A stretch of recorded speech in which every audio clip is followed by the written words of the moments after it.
No one here doubted Jurickson Profar one time. Nope. And the Padres win a series for the first time this season. They beat the Cubs 10-2 this afternoon down at Petco Park. The 3:40 start works to their advantage. Manny Machado bobblehead night. He had a couple of hits, but the story really, Profar 3 for 3 with a home run.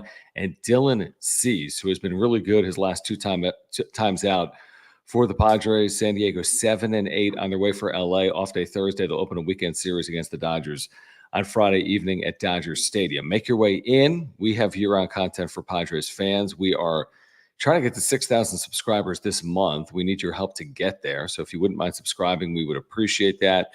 You can smash the like button for us as well. How many likes do we want off a win? Oh, tonight, easily 250 likes. Got to get 250. 250 Got to get 250 likes. Yeah.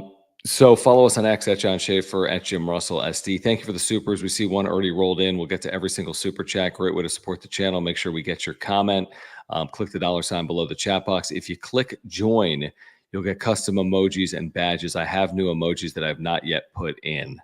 Okay. I plan to do it, but I didn't. But they'll be in for the Dodgers series beginning on Friday night. So become a member by clicking join. We should start with Tommy Pham. I'm kidding. No. Should start with Tommy, right? Okay. Let's start with the obvious here. Jurickson Profar. And yes, we have stated this year that they have a hole in left field. Okay. But we have also stated how Jurickson Profar has done really well. I think I remember last night saying, if you get Jurickson Profar in like a 40 at-bat stretch doing what he has done in 40 at-bats, that is amazing. It's amazing. And then you see today, and it's like, well, shit, if you're going to get a guy that's hitting 333 with 1,000 OPS and perfect. Not in a small sample size, I mean, over a almost 50 at-bat stretch, right? That's like a what? How many weeks is that, John? 3 weeks? This is like a 3-week stretch? 2.5? Kind of. I mean, it's how many games? 15 games, but the Korea, like 2.5 weeks, whatever. I'll take it, man. I'll take it. You take it right now. And Jurickson Profar has been fantastic for this team. There's nothing bad to say about Jurickson Profar right now. Just because we started the year saying that this team has a hole in left field and we have gotten to this point, you know. Yeah, we're like soothsayers, by the way. We're not going to be like, yeah, it's a fact. Like, start of the year, hole in left field. Do you guys think that Jurickson Profar is going to have a 1,000 OPS for the entire season? I mean, AJ Preller told the media that Juan Soto was going to be a part of 3 pennant runs. Right. So, like, you know, it's hard to predict the future. And by the way, if Profar does anything like this, Jim, for a prolonged period of time, that'll be incredible. I mean, if his season is anything like these 15 games, that would be unbelievable. I mean, he'd be so far exceed his career averages that I wouldn't even know what to say about a season like that, you know? Exactly. And so you praise guys when they've done well. And hey, look, Jurickson Profar has done an amazing job so far for this team, and they've needed him. Because imagine, it's kind of like crazy to say, like, imagine where this team would be without Jurickson Profar right now. Now, they just scored 10 runs today, but, you know, what he has done for this team, he has been very reliable. He has produced. These aren't like hollow stats, right? These are impactful stats. And that's great to see. And you love it. You're just sitting there, and this is not a slide on Profar. It's just who Profar is. And if he's this for the whole year, then I'll say I was wrong. I'll happily say I was wrong. But you're just worried, like, okay, is the other shoe going to fall here pretty soon? Or like, can you keep this up? Like, what's going on here? I mean, we can't keep this up, because if he does keep this up, he's the National League MVP. If he finishes with a 1,013 OPS in the National League, right? You know, but can he put together a good season? I think the answer is clearly, yeah, he is capable of putting together a good season. And we should talk about the offense for a second, because I'm going to pull it up right now. I mean, the Padres are up to 8th in baseball in on-base plus slugging. Again, the sample size isn't even 10% of a season, but you're beginning to at least, you know, look at numbers with some amount of clarity. But they're 8th in baseball in on-base plus slugging. They have scored 9 or more runs, Jim, 4 times. They've only played 15 games. 4 of the 15 games they've scored 9 or more runs. 3 times they've scored 10 or more runs. So they've been, someone said the other day, and I kind of bit back at it like they're Jekyll Hyde. I'm like, no, I kind of think they are who they are, but like maybe they have been. They've had the 4 or 5 big offensive games. They've had the 8 or 10, 2 runs, kind of anemic looking offense.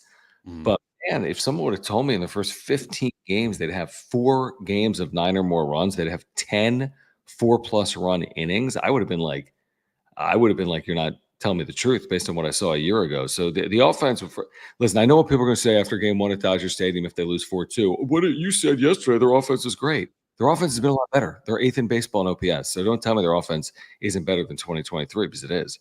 What these first couple weeks have shown us is they have it in them, right? They have these big outbursts in them. They have the 10-run game in them. They have the 15-run game. They have the 13-run game. The 9, like they have the lineup to produce big time offensively. It's just, can you guys become more consistent offensively? Because we've seen a pattern here last week here. It's like 2 runs, 2 runs, 3 runs, 2 runs, 9 runs, 1 run, 10 runs. Like, it would be nice if we talked about this day on John and Jim. I would take 3 straight games of 5 runs rather than what they did these last 3 games in 9, 1, 10. Right, because you're thinking you have a better chance to win all 3 as opposed to 2 of 3 with that. Again, I know that sounds weird. I know it sounds weird to say, easier but said, and it's also easier said than done. But like, if you told me that at Dodger Stadium this weekend, they score 5 runs each game of the series, I'd be like, okay. Now, you might need more against the Dodgers, but at the same time. Yeah, but that'll assure you would think that you'd be in potentially all 3 of the games, certainly 2 of them, and you'll win at least a game by scoring 5 runs in all 3 games, and maybe you're going to win 2 of them or more. Correct. So just more consistent on offense, right? Like better, more stretches where you're not going, high, low, high, low, high, low, because you look at, their average runs per game, and it's a little skewed because they've had these big outbursts in 4 games this year, 5 games. But is that a skew when you've done it in 4 of 15? That's like 30% of your games. It's not one. It's not one game with 26 runs. Yeah. 4 is a ton, man. If you multiply this out, right? This isn't 10% of a season. If they scored 9 or more runs 40 times this year, they'd be a playoff team. That's true. Promise you. That's true. No, you're right. You're right. So it's like, I'm with you though. I mean, there's a level of consistency they need to show. The one thing I would say, less about how many runs they're scoring, or can they put together a streak of wins? Like, that's a winning streak could be nice. I mean, I think they've had 2 straight wins if you include Korea game 2 and home opener, with like a week between games. I think that's their winning streak this year. I haven't looked. Yeah. Have they won 2 in a row other than game 2 in Korea, game 1 against the Giants? I don't think so. I don't think so either. And a winning streak would be great. Yeah, that's the thing. I mean, and they also haven't had a long losing streak. It's not like they're losing 4 in a row either. So, yeah, at some point, and they will, it's 15 games in, can they rattle off 5 wins? Because their offense is improved. Can they rattle off 4 wins? All right, we don't need a 20-game win streak. I mean, we would take it. But listen, when you see, it's not like they're facing some rookie that's never appeared in the major leagues. I mean, Hendricks has carved them up historically. Right. And it's not just one player, to everyone's point. It's not just Profar going 3 for 3. I mean, you got Cronenworth, who's been great. Machado's had back-to-back multi-hit games. It's at least encouraging. Hassan Kim had a couple of hits here today. So, like, there's reasons for cautious optimism. And I've said that for a week plus. Neither of us have been uber critical of this team at any point in these 15 games. Neither of us have been uber positive on this team at any point. If you've watched the wrap-up show, if you think John and Jim to this point have been critical of the Padres, you haven't watched the wrap-up show. Like, there's been no point this year where we've gone all in, sell the team, burn the ships. What's AJ Preller doing? I mean, come on. It's been 15 games. We've been very level-headed for the history of this show, if you've been watching or listening over the last 5 years. And when it's time to really criticize, we'll really criticize. But tonight, like, it's one of those nights where you look at the lineup and you say, hats off, man. I mean, Jake Cronenworth, fantastic to this point. First 2 home runs of the year were in this series. He had another home run today. He is doing really well in the 3-hole. and that was a big worry going into the season, especially coming off last year. If anybody at the start of this year thought that for the first 15 games of the season that Jake Cronenworth was going to be doing this, I would say you're lying. Right. And he's been a great surprise, and they need it. They need it badly, especially with like Machado kind of scuffling, and he's gotten, hotter in this series for sure. Better. I don't know, hotter, but he's been better. And overall, Campusano has been fantastic. Fantastic. And same thing with Jackson Merrill. I mean, every time he goes and gets an at bat, you feel confident with him at the plate. You feel like he's going to do something, right? Either he's going to get on base, he's going to have a really good at bat, and if he strikes out, it's probably more often than not going to be like a really good at bat. Will he look over match at times? Yeah, absolutely. But then he'll put together a 4-for-4 game like he did the other day, or he'll put a game, maybe 1-for-4 with a walk and a stolen base. Like for a 20-year-old kid, yeah, sign me up for that a lot.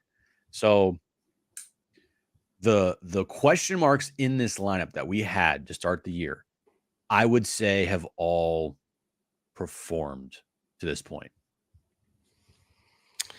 In the lineup, yes. I mean, it's very hard to we could sit here and we'll get to these supers in a moment. Thank you guys. We'll get to every single one of them. Thank you. Click the $ below the chat box. I mean, you can of course parse through any of this. We say, oh, Bogarts hasn't performed, but whatever. Out of 9 guys, other guys have picked him up. Machado hasn't performed, but other guys have picked him up. It's not like they're lacking overall offense. Yes, the consistency thing is fair. They've had games where they've scored 2 runs, a number of them. They've had a game where they've scored 1 run. They've had it.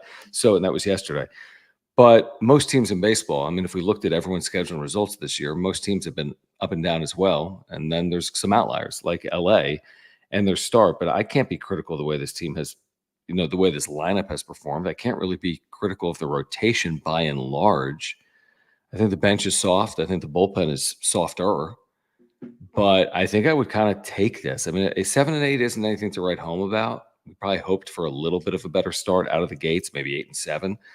But, I mean, throw the record out for a moment and just watch these baseball games. It seems like there's at least reason for, modest optimism.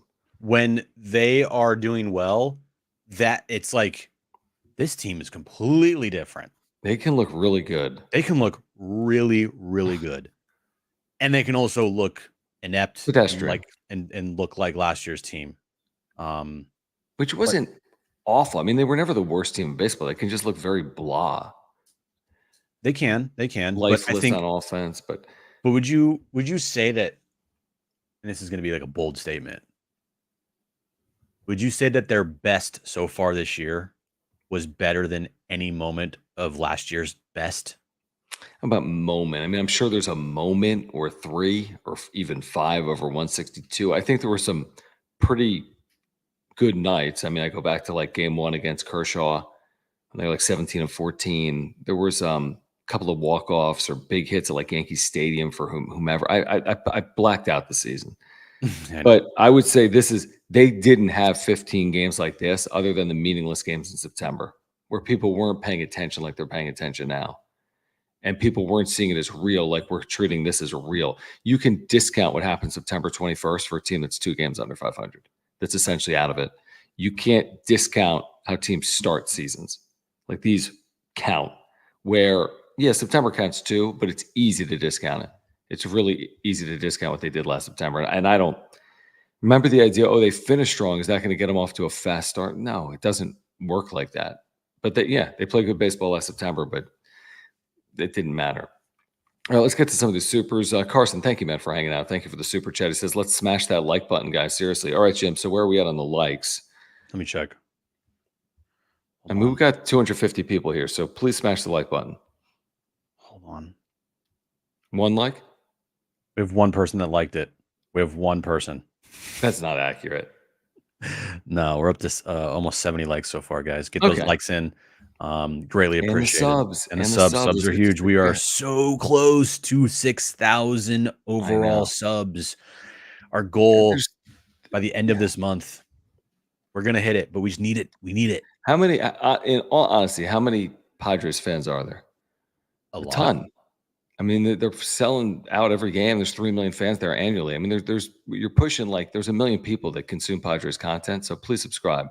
HBVV, thank you. It says Profar, aka Vibes Man, is happy he's in San Diego, not Colorado. Yeah, that's probably really accurate.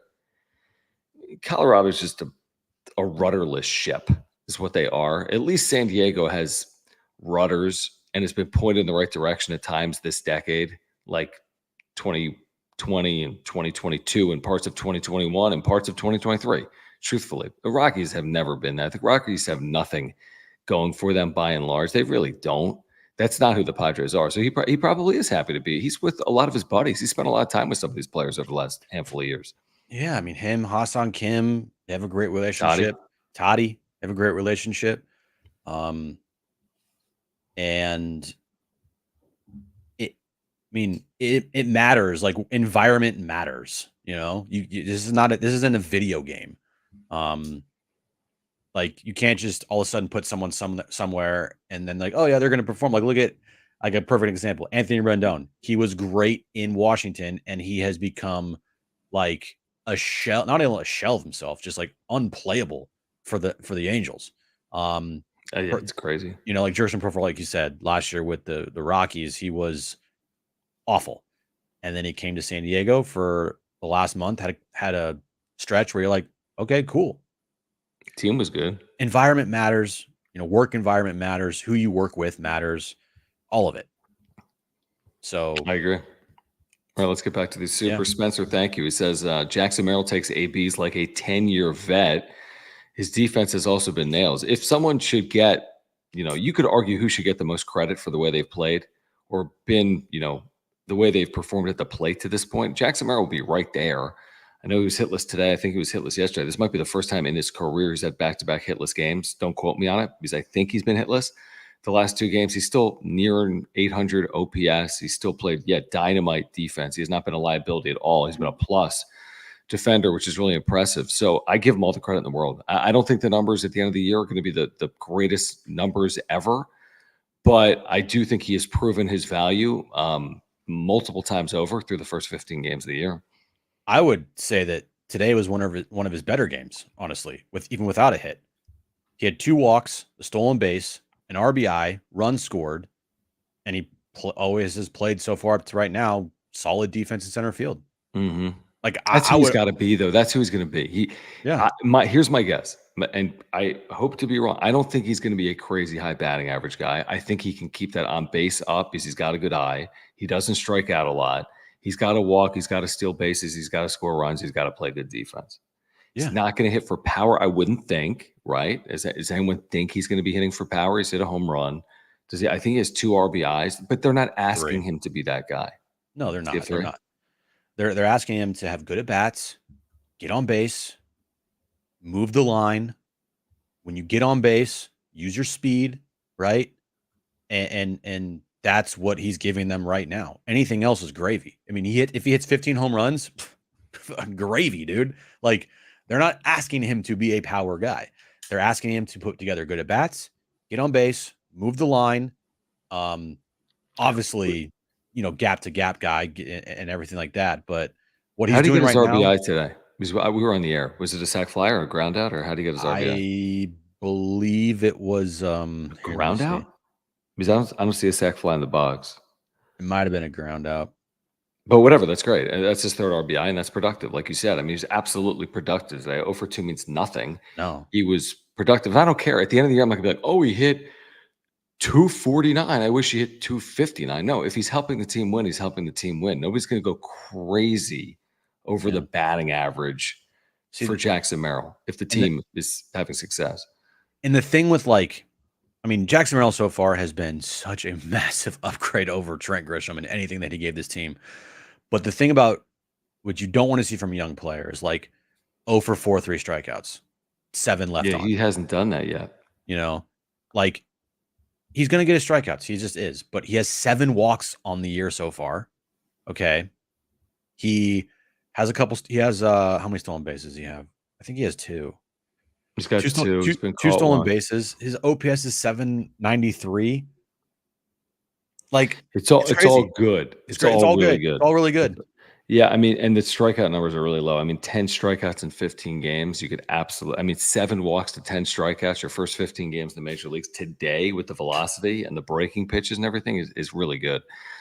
Ishmael, thank you for the super chat. Appreciate you guys. Subscribe if you're here. Thank you for the supers. Click the $ below the chat box. We'll get to all of them. He says, hey guys, great game today. It was. Should we be content with winning one game against the Dodgers? This is a fascinating jumping off point. I wouldn't say you should be content with it. What I would say is if they win one game, the world will keep spinning and they're fine. I would absolutely, but I don't think you go into the series saying, let's just win one game. I mean, it's April. You just split with them in Korea. There's nothing that says it's impossible to win a series at Dodger Stadium. We've seen it happen. Yes, the Dodgers have dominated regular season series, yada, yada, yada. But no, I don't think content, knowing anything could happen. You could get swept, or you could sweep them, or you could win one, or you could win two.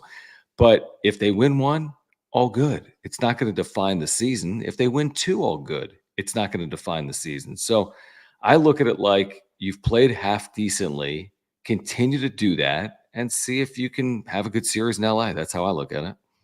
It's all about, to me, how these games play out. Like, if they Are you lose, competitive in all of them? if they lose 9-1 and 7-3, and then you win on Sunday, then yeah, you're content with winning one game at Dodger Stadium. Definitely. If you lose the first two, yeah. Right. But if on Friday you have a 4-2 lead in the ninth inning and you lose, yeah, and then you have a 4-3 lead in the ninth inning on Saturday and you lose, and then you win Sunday's game, you're not content with that one win. You're like, shit, we should have won. We should have swept these guys. Like, it's all about how they play out. Going into it, I'm with you, John. You can't just say, no, as long as we win one game. Nah, like, that's stupid. It's about how they play out. And if they played out like the first scenario with your ass kicked in the first two games, then and you win Sunday, then yeah, you're content with winning one game at Dodger Stadium. Yeah, and guess what? They're gonna. I haven't seen the pitching matchups. What Yamamoto, King, Friday? Yamamoto, King, and then Waldron and Stone, I think. Let me check. On Saturday. Can you look that up real quick? Well, here's a good thing. They don't face glass now.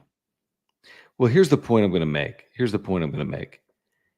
There'll be a dog presumably heading in every game. I mean, the Dodgers are favored in something like 140 of the games they play, right? Yamamoto, Stone, and Paxton. And then Paxton, who's been really good. Who cares? So you'll be a dog, but that doesn't mean you can't win. Dogs win all the time. It's funny how I feel like we've twisted ourselves in knots with the Padres Dodgers dynamic. Like, it's impossible to be. It's not. Nothing's impossible. It's baseball. The Dodgers lost 2 series last year to Pittsburgh. I think. I know Pittsburgh's better this year, but you got my point. Like, if the Padres get swept, the season's not over. If the Padres sweep the Dodgers, the season hasn't been made. So let's see. Something's going to happen. It'll be interesting. I just hope the games are competitive. I don't want to see the Padres lose 2 games 9-1. Yeah, they're not going to all of a sudden see that. They're not going to cancel the season on Monday if the Padres get swept at Dodger Stadium. No. Like, you know what? We're not playing anymore. And if they sweep them, it doesn't guarantee you anything. It would be awesome and super encouraging. So let's see what happens. I'm excited to talk about it. Danny Park, thank you. Thanks, Danny. There's an amusement park in Allentown, Pennsylvania, where I spent 10 years called Dorney Park, Jim. Have you ever been there? That's great. What's the biggest concern for the team right now? Jim thought the Utah Jazz were called the Jazz because... Shut up. I forget the reason. Because I thought Jazz started in Utah. Whatever. What's the biggest concern for the team right now? I would say bullpen roles.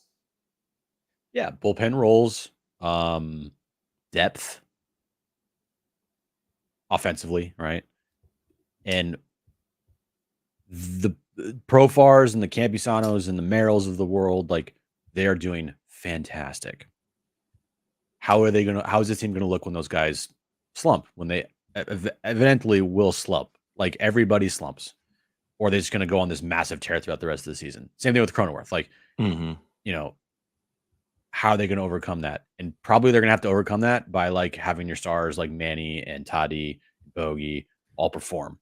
Because right now you have the others of the team, right? Shaq always talks about you can't win without the others. And Cronenworth, Profar, Campy, and Merrill, they're all performing well right now. All of those guys. So that's my concerns with this team. Starting pitching, I'm good with, as long as they're healthy. Stay healthy, I'm confident in that. Bullpen, shaky, but at least you feel very confident with Suarez. And then the bench is obviously my concern. And, then Manny's elbow, right? Is he going to play on the field at all? Like, Oh when yeah, is he going to play on the field? definitely. Those are my concerns with the team. Good point on Manny. I mean, Manny's productivity is a real concern. I mean, is Manny going to be Manny? He always finds a way to be Manny, but if he's not going to be in the field, good point on Manny. I'm encouraged at least by back-to-back 2-hit games from Machado heading into this Dodgers series. We'll get back to the Supers in a moment. Guys, subscribe. A lot of you are. We see that. We're up to, we're within like 100 subscribers right now of 6,000. If you wouldn't mind subscribing, if you're here live on replay, we appreciate it. We'll get to every single super chat. So just click that $ below the chat box if you want to interact with us and support the channel. Also, if you want to support the channel, make sure to check out our title sponsor, Mark Nimitz at Farmers Insurance. If you have an insurance need, let Mark handle it for you. He's going to save you time and money, and he's a great insurance agent, and I'll talk to you about the Padres every single time you get in contact with him. You can take it from us. I've got homeowners, earthquake, and life insurance with Mark, and you can as well. He does auto insurance as well. I mean, he does everything: auto, home, renters, business, life, earthquake, whatever it is. Click the link in the description down below to get to his website, which you see on screen right now. You can get free quotes online or by calling Mark. Again, if you support this channel, please support our title sponsor, Mark Nimitz. He's a San Diegan. He's a lifelong Padres fan. I had to file a claim a couple of years ago. He took care of everything, saved us so much time and money. He really did. So he's an amazing insurance agent, and he's a huge Padres fan. And if you support our work, make sure to call Mark the next time you have a renewal or insurance need. Yeah, all his information is on the ticker below there. mnimitz@farmersagent.com is his email address when you reach out to our buddy Mark. Let him know that John and Jim from the Wrap-Up Show sent you. I think he might still be on a cruise. He is. He is. I'm pretty sure he is. I think he left 3 days ago because I saw on Instagram 3 days ago he posted, "Hey, I'm leaving for a cruise." Right. So that's I deduced that based on that Instagram post. Rick, thank you for the super chat. He says, "I can't remember the last time I saw this team hit so many balls to the opposite field. How much do you think Victor Rodriguez has to do with this?" I think it's so unfair. The hitting coach job is such a hard job because he's getting credit now. But the second anything goes south, he's going to get a lot of blame. I think they get too much credit when things are good and too much blame when things are bad. But I'm sure he has something to do with their approach overall. He absolutely has something to do with the way they've, gotten off to a good start this year, I'd have to think. I'll give him credit. And I'll say that he's played a huge role in why this team so far this year offensively look light years better than last year's team offensively. Huge role. And mainly because he wasn't here last year. That team's offense was trash. He's here this year, and so far, you feel pretty good about their offense overall, give or take, 5 or 6 games where it's been not great. But overall, the offense has looked better. And I don't think it's a surprise that it's looked better with him here. I think he makes a difference. Does he? How much of a difference? I don't know. Yeah, that's the thing. But and what difference is he making? Look, he's at the top step every game, and he's talking to these guys. I'm not saying that no other like offensive coordinator / hitting coach never talked to players, but whatever message he is giving out and whatever message that he is relaying to the hitters, with the communication that I've seen, it looks like it's a good marriage between message and players receiving that message. No doubt it's been received. I mean, he's doing a lot right because they've it's working. Played better baseball. Whatever he's doing is working. So we'll take it. How much credit? It's hard to know, and how much blame? It's going to be unfair. I promise you that. When things don't go well, he's going to get blamed unfairly. Yes. 619 Cam, thank you for the membership. Thank you for the super. He says, great series win, and props to Cease. We haven't even touched on Dylan Cease, who was filthy. He threw 100 miles per hour today. His breaking pitch is outstanding. That slider that he's been throwing, he shouldn't have allowed anything if not for a Ha-Seong Kim error. In the shadows with this 340 game, we can get into that as well. But Cease, Cronenworth, Profar, what's up with Kim's defense? Seems a little shakier than norm on that error and missed double play. His defense has absolutely been shakier. He looks, it's shocking to me to see Ha-Seong Kim not play almost perfect defense. And this isn't just one moment or one game. This is a lot of moments and a lot of games. I can't explain it. I can excuse some of these moments, but I don't think this is who he's going to be. But he's had a number of miscues over the last 3 games. From Sunday to today, he's had 4 or 5 miscues. think he has 3 total errors in the last 4 games. That's right. 2 on Plus Sunday, a kicked ball that went to Xander Bogaerts last night. but it wasn't an error. But I get what you're saying. Yeah, like I mean, it was an error. Yeah, Yeah, was an error. No, it wasn't an error, but I mean, I'm saying that if he kicked it the other way, it would have been an error. Just Oh yeah, it sheer wasn't a luck. clean play by him. Yeah. Which usually is always a clean play by him. I look at it as just maybe a little defensive funk, nothing more, nothing less. Especially from what we've seen from him here the last 3 years. That's like you got to go on track record. Like defensively, his track record is pretty damn good. You know? Yeah, I don't view it as a big problem. And today, yes, it cost Dylan Cease 2 runs because they would have been out of the inning. Who knows how much the shadows played a factor in him booting that ball? Yeah, maybe a little, maybe none. Who knows? But the following inning, he did have a triple in that big inning they had right after that. Dylan Cease gave those 2 runs. Well, no, that's great. He's going to have to hit. But this idea that Ha-Seong Kim, I mean, you moved Xander Bogaerts for him. He's supposed to be plus, maybe the best defensive infielder in the National League, the best defensive shortstop in the National League. I don't know if that is going to bear out or not. I don't know. I think it will, even though you can definitively say, well, Ha-Seong Kim's defense cost them the game this year. Did Xander Bogaerts' defense cost them the game last year? Probably. I think by metrics wise, like he was pretty solid defensively last year. He was very solid, but over 162. Did not have a 2-error game. I don't know. I mean, maybe, but there's nothing that comes to mind where it's like he directly, like Ha-Seong Kim directly was the reason why they lost on Sunday. First 2-error game of his career. Like it's very easy to point to why they lose. Ha-Seong Kim. I'm not worried about his defense, and I don't think you guys should be worried about his defense. Yeah, I agree. I don't think the Padres are worried about his defense. I think they're more like, hey, when are you going to start hitting it consistently? Like that's probably where you're at right now. Defensively, I mean, guy won a Gold Glove last year. Yeah, I'm not just the same. Like, remember Tatis had those 2 errors to start the season in right field. Yeah, good point. Like, it's been pretty solid since then.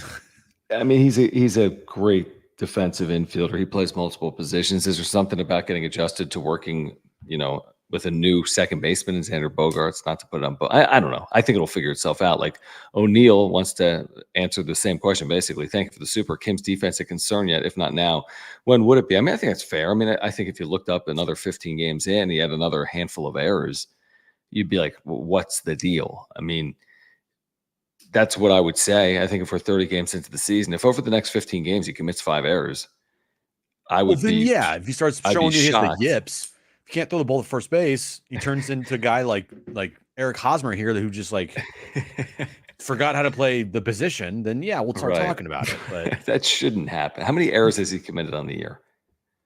I want to say maybe 3. Is it those 3? 3 or 4?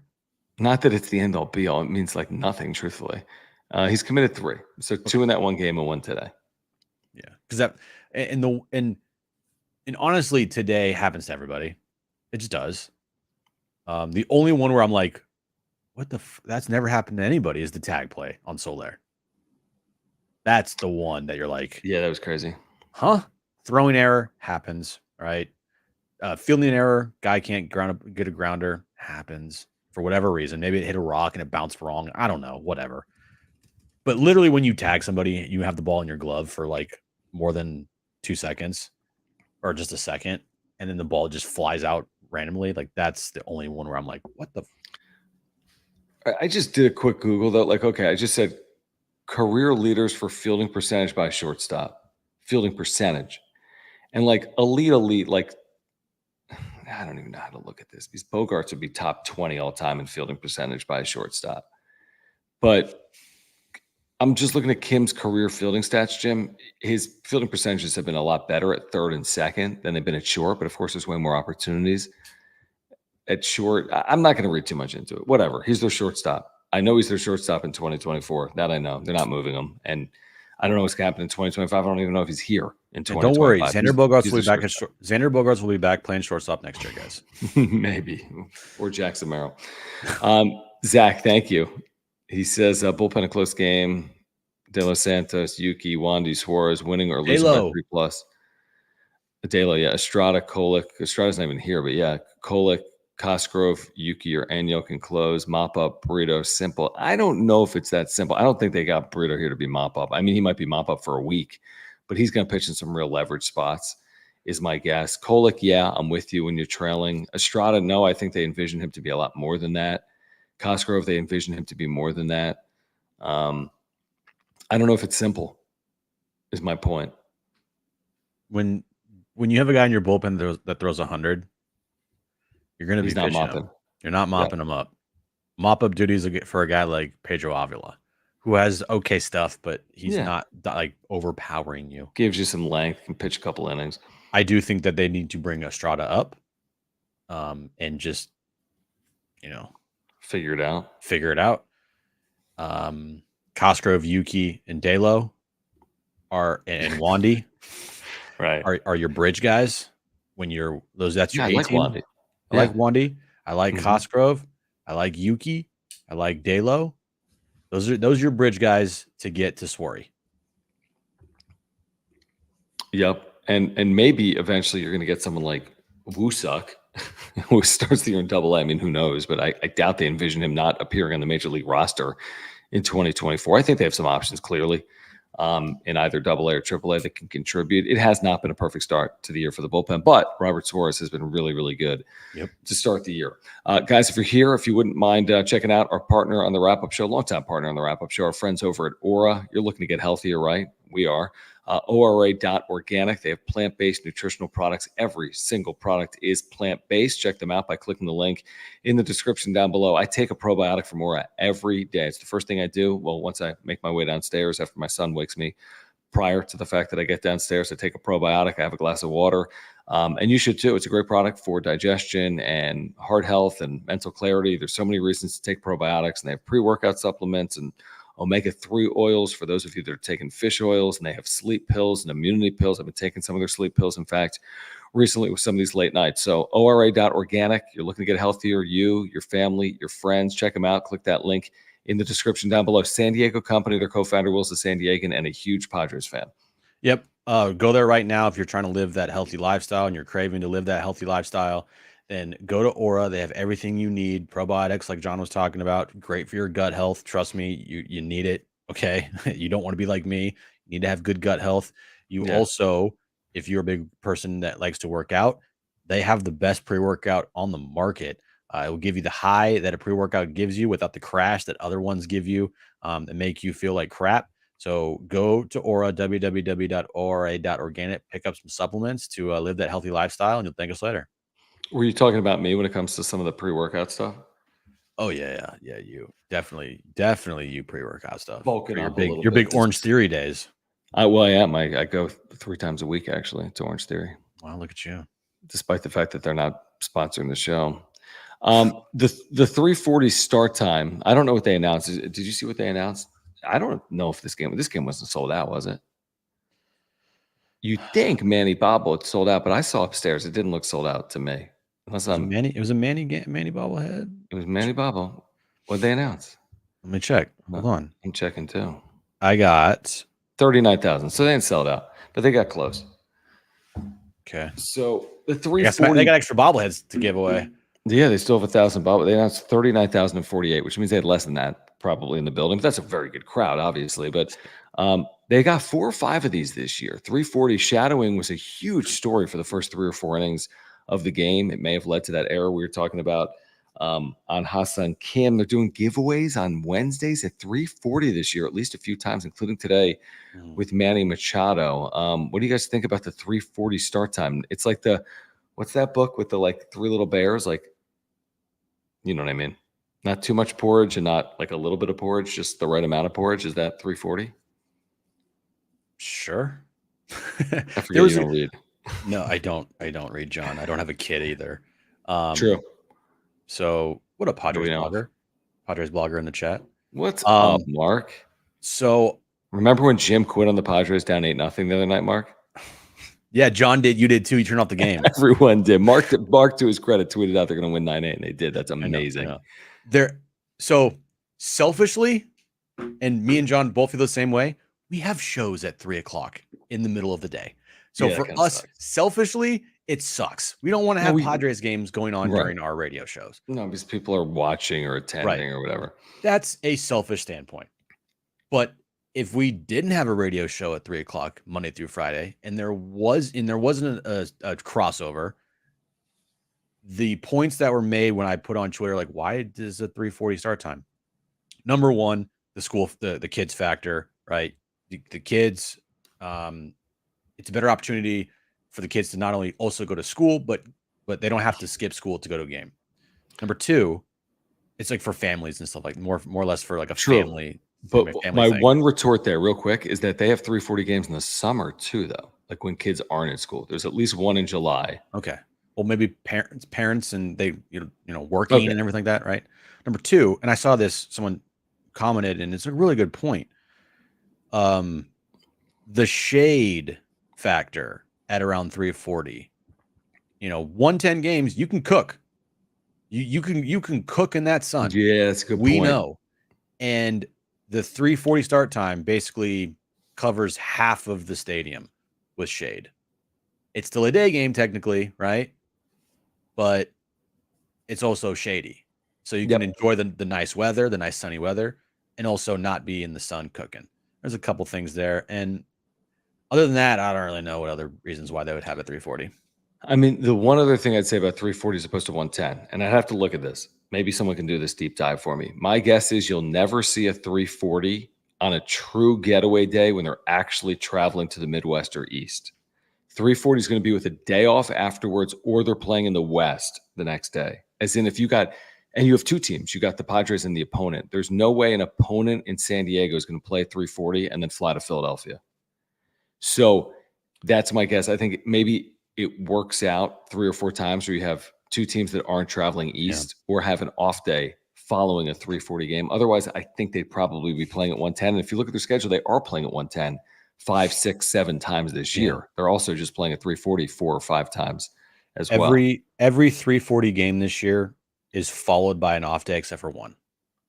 That's the thing. And now you got to think about their opponent too, because Major League Baseball steps in with that. But my guess is the same thing with their opponents. The opponents maybe go to Arizona or have an off day or go to LA or Anaheim.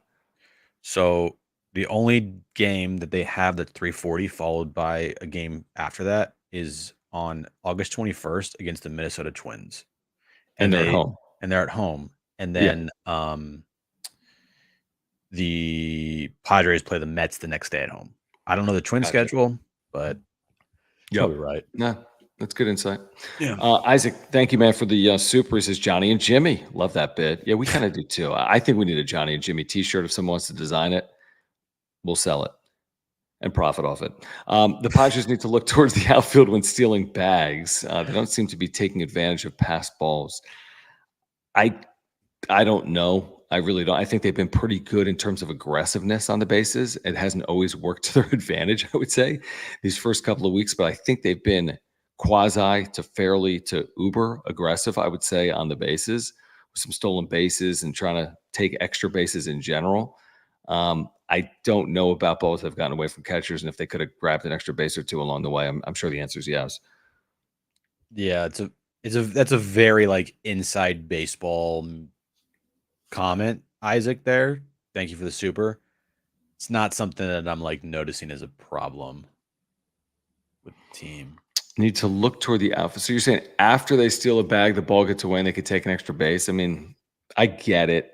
Was we talking about Jackson Merrill today when he stole second and maybe the ball might have gone in the center field and he didn't take the extra bag? I mean, look, it's such a bang play, and I'm first thing you're thinking about is just making sure you're safe. Like the first order, is just reaching base safely, not the next base. But I get your point. Thank you, Isaac, for your support of the channel. Thanks, man. And the bits. HBVV, thank you. He says 3:40 games are for senior citizens and people with no jobs. That ended up getting a Cubs manager fired back in the day, Lee Elia. He said, why are all these people here anyway? Like at Wrigley. I'm like, because those are your freaking, that pays your salary, man. True. No, I mean, Padres fans are awesome. They're incredibly loyal. The fact that you can fill a ballpark at 1 or at 340 or at 540 or at 640, I mean, it's crazy. Yeah. It's crazy the way they fill the ballpark on day games. Go watch a game at Dodger Stadium in the middle of the day on a Wednesday. There's no one there. I mean, there's No. not. It's not like it's not filled. That upper deck is nowhere near filled at Dodger Stadium. 90% of the time, it's not. And It wasn't certainly, even filled on opening day for the Dodgers this I year. know they don't fill it. They don't fill it. It's a big Nope. ballpark, but they don't No. fill it. No, they don't. They pretend like they fill it, but they don't fill it. Because they have like an Well, extra, what, 5,000-6,000 seats? yeah, they got fit. Dan, that's what was it, over 50? I mean, you can have 50 plus at their stadium. Padres can't. Padres max out at like 45-2. And that's even higher than it used to be. Oh, so they, according to Wikipedia, Dodger Stadium is 56K, which is freaking massive. It's massive, and that's also like an asterisk when they say, "Whoa, we had the most We fans draw this year." 48,000 a game. That's the most in baseball. Yeah, nobody else can even take 48,000 in their Right. stadium. You get an extra 4,000 to 5,000 like extra fans that no one else can obtain. Right. And truthfully, I think I think they kind of fudge the numbers. Oh yeah, Because every time I watch a game, the Padres are playing, and maybe they get there in the 8th inning or whatever. The upper deck, there's no one there. Down the freaking right and left field lines, I'm talking sections are empty. You can't tell me there's sections empty and you're drawing 50,000 people. I'm sorry. we all know Dodger fans are like the worst fans in baseball. It's fine. I wasn't going to go that far, but again, I think we get sold this bill of goods that they have the best fans in baseball, but in actuality, Define how you can have the best fans in baseball. Like what's the metric there? They lead baseball in attendance would be the reason why people say that, right? The only reason why they have the best fans is because they beat everybody in attendance. Well, what would you say if the Padres led baseball in attendance when you say they have the best fans in baseball? I would say yes, but then I'd also couple with it like, okay, what's the team record? The team record every year is 100 plus wins, then I'd hope you have a lot of sellouts. But if you're winning like 82, 83 games a year and you still get, top 5 in attendance, then that equates to more. I think those are better fans than a team that's winning 100 plus games. How would the Dodgers fan, I guess, number be? What would their number be if they were winning 82, 83 games every year? Would they have how many sellouts fans would they be drawing? Yeah. Oh, it wouldn't be good at all because Right now the Padres are getting sellout after sellout after sellout, 40,000, 39, 40, 42 sellout, and they're probably going to win in the 80 game range. Dodgers are going to win around 100. Well, you hope so, but I want to do that deep dive, dude. I just don't know if I can. Okay, here's the deal. Because the last time they weren't good, I'll give it the last year the Dodgers were pedestrian. You could say 2012, 86 and 76, or 2011, 82 and 79, or 2010, 80 and 82. It's a long time. They drew, they still drew huge numbers. So 2012, 86 and 76, 3.3 million. 2011, 82 and 79, 2.9 million. 2010, 80 and 82, 3.6 million. Okay. What's the so max? Basically, Wikipedia told you to. Right, but what's the max they can get? Like what they draw last year? 56 times 81. Okay. What's that? Well, let me see. They've never drawn 4 million. I don't know if they can. But hold on. If we're playing this game, that's 4.5 million. 56 times 81. Yeah. Okay. Yes, that's a good point. So if they can truly announce 56K, and I don't know because I don't keep track of Dodger attendance, nor do I care. Mm-hmm. But okay, last year they drew, I think, not a French, 3.837. In 2019, they drew 3.974. So they've drawn 4 million or close. Mm-hmm. If you believe it. So it makes a difference when the team loses. Oh, 100%. Yeah, it makes a difference. I don't know why we're talking about this. What we should be talking about is all of our places at Underdog. Jim spent an entire 3-hour show basically placing wagers on Underdog Fantasy. Okay. It didn't work out. Best and easiest place to play fantasy sports is underdogfantasy.com. You should be playing along with us. Use promo code PODSWRAP, PADSWRAP. You'll get a 100% deposit match up to $100. Click the link in the description down below or the link that's pinned right now in the live chat, or if you're with us live. Take us through the drama of today, Jim, at Underdog Fantasy. Okay, so I had a play in today's Padres game. I thought it was a pretty solid play. I had lower than 17.5 pitching outs for Kyle Hendricks, which means he can't pitch 6 innings. Yep. Which he didn't. He got close. I mean, he got to the 6th, but like the Padres thankfully got him out of that game. Dylan Cease, lower than lower than 1/2 hits in the first inning. So he couldn't allow a hit in the first inning. Didn't allow a hit in the first inning. Looked fantastic. Xander Bogaerts lower than 1.5 hits plus runs plus RBIs. Did that come in? It did come in. He only had 1 hit. No runs, no RBIs. Mm-hmm. So I got all 3. Seiya Suzuki for the Cubs has been red hot lately. I thought he was going to get at least a single in today's game, over a half a total base. That didn't hit because he struck out in the 9th inning. Or the 8th. You should have flexed it, dude. If I flexed it, it would have paid me like $40, maybe. Are you? I mean, sorry, like that's still like money. I want big money. 4 picks for $25 would have paid out to $238. My point here being is, if you play Underdog Fantasy, it always gives you the opportunity to win big money, and you don't have to spend big money at all.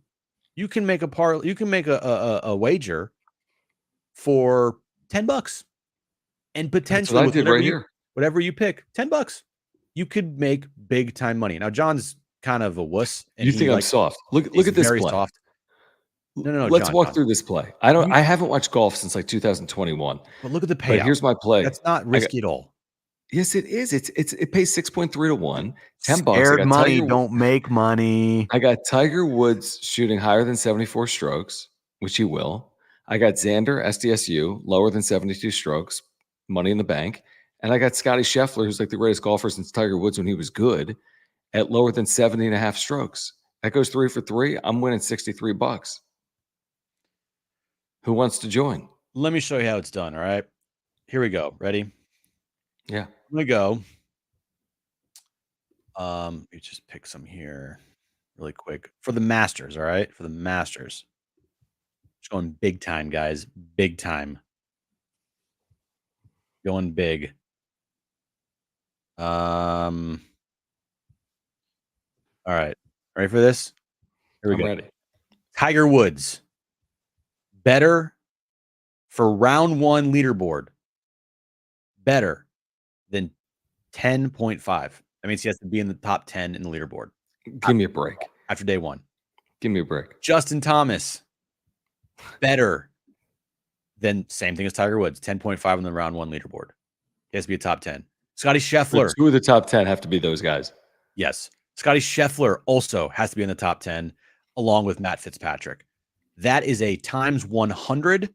If you bet $10, you can win $1,000 on that. Yeah, but you need 4 of the top 10 golfers to be those 4 guys. Now, if you flex it, which means you only need 4 correct to win, $10 pays out $500. So is it going 4 or 5 or 3 or 4? 4 of 5, you get $500. 3 of 5, you get 19.5 times 10. So that's what? Wow. I didn't know you still win at 3 of. Okay. $190. Well, anyway, you know the deal. Promo code easy to win. PODSWRAP. Actually, it's not easy to win, but it gives you the opportunity to win big. As John puts up the worst graphic of all time. What's wrong with that graphic? Underdog Fantasy. What is this, dude? It's it's just the things you should know. Why don't you here? I don't know how to move it down. No, because you can't move it down.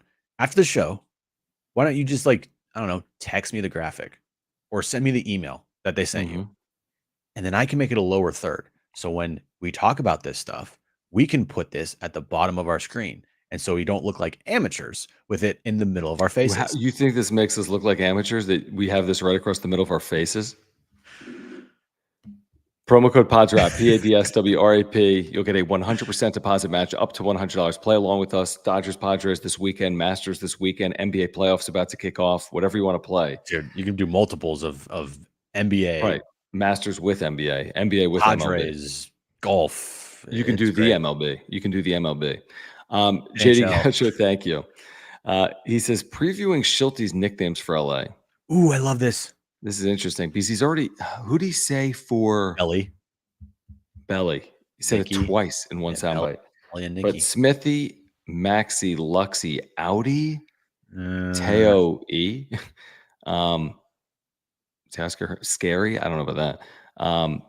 Kike Hernandez, Ricky. No, I think he says Kike or Kiki. Yeah. You'll hear one of them. You'll hear one of them. Don't you think?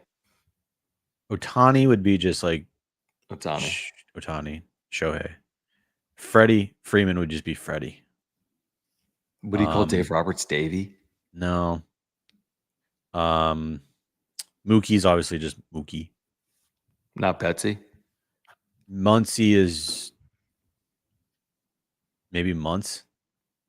Yeah, I can see that. I can see that. Teoscar Hernandez. That would be an interesting one. Oof. Maybe like Teo. Yeah, I can see that. I can see Teo. Who else? Yeah, that's all I got for right now. Yeah, we'll see this weekend. HBVV, thank you for the super. Says Doyers kick out people for that ugly stadium. #frauds. Okay. Did you see what our producer, our fake producer, put on social media tonight of what Tatis said about Dodger Stadium? Oh, Darnair, I something, but I didn't read it or listen to it. What did he basically say? I like hitting there. He's like, I love how I have a plaque at Dodger Stadium for the longest home run ever hit there. And people probably look at it and just like throw a lot of cuss words at it. Yeah, that is kind of interesting. It's pretty cool.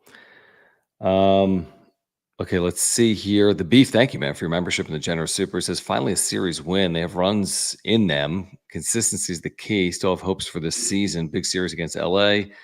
LFG. Shohei is betting the over. Prove him wrong. We touched on briefly on the show. His translator has admitted guilt to federal investigators. Ohtani is more, he's a witness for the prosecution, I guess, for the government. It's a very weird situation. Ohtani's not taking the fall for this. His translator is. I don't know what comes of it. It's a super bizarre story. I know what Major League Baseball's investigation will show. It'll show that Ohtani didn't have anything to do with this.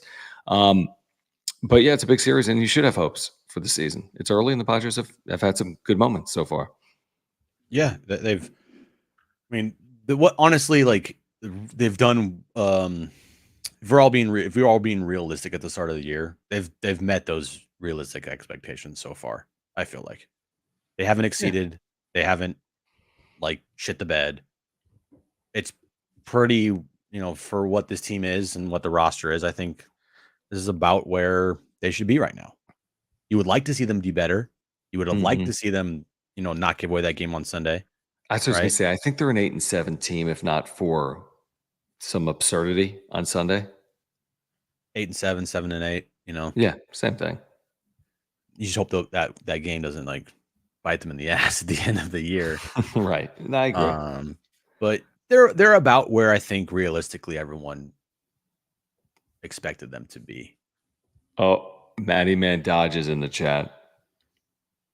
I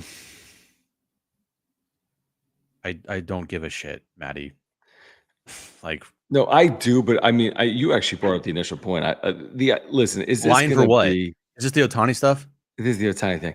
Okay. The point is, here's my point, Matty Man, if that is your real name. I like it. Schulte would probably call you that too. Is Major League Baseball going to do the most thorough investigation in baseball history that's the most unbiased investigation with all the interviews in the world involving Shohei Ohtani? I mean, be honest with me, Matty Man 5. For their best player? Can't we? Come on. Their most profitable player. Let's be honest. Let's be honest. Stop.